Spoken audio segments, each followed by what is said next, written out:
Brothers and sisters, we live in a very sad time today. A lot of stress, a lot of loneliness, a lot of frustration. But do you know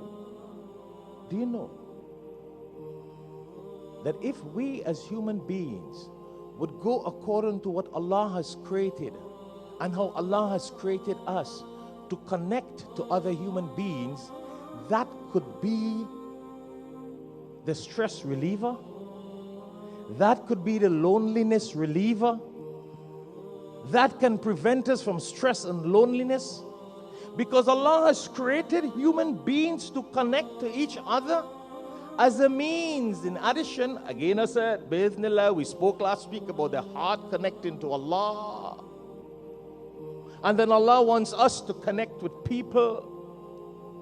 That's why look at the beauty of a mother and a child.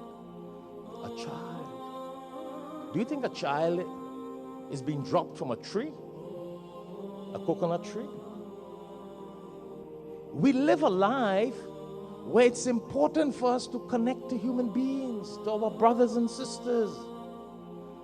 A lot of us think that because we're wealthy and we got all the doctorate and we got the biggest home and we live in close communities, we don't need to connect with people. Well, you are fooling yourself. You're going to live in misery. You're going to live in loneliness. You're going to live in stress. You're going to live in frustration with all your gold and all your diamond and all your cars and all your glass homes. You can end up in a lot of frustration.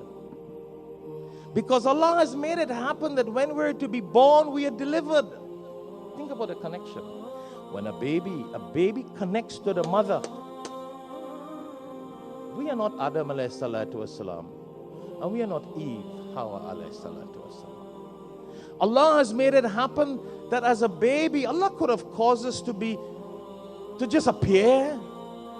He didn't need to have a baby connecting to a mother's womb to have a connection. This baby has to connect to the mother. This baby is delivered from the mother. This baby, when this baby lives the life, someone takes this baby or this man and puts him or her in the grave. You don't bury yourself. You don't pray your own janazah. Allah has designed this human being that we must always remember to be connected to our brothers and sisters. Don't live this selfish life that we have today going on in the world. It is not Islamic. People boast about, I live by myself and I have everything. My business is successful. My wife is pretty. My husband got everything. I have everything. I don't need anybody. Foolishness. Un-Islamic. You couldn't be better than the Prophet Muhammad sallallahu alaihi wasallam, and he lived with everybody. Oh yeah. You couldn't be better than him. You couldn't be better than none of the prophets. And they showed us, the Anbiya alayhi salatu wasalam, the prophets and messengers of Allah, they showed us how they lived with the community and the people.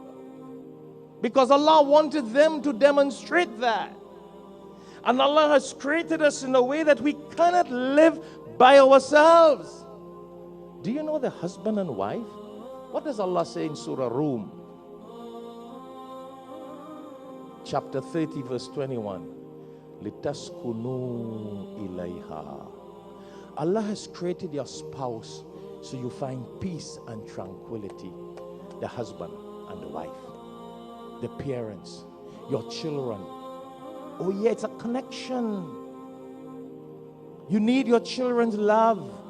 You need your parents' connection.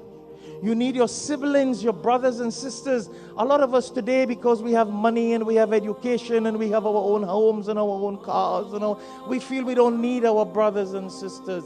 Unfortunately, yeah, well, we hold on to the parents again to see what we can still get out of them. But when you get everything, you don't need your brothers and sisters. Some people reach a stage they don't even need their children.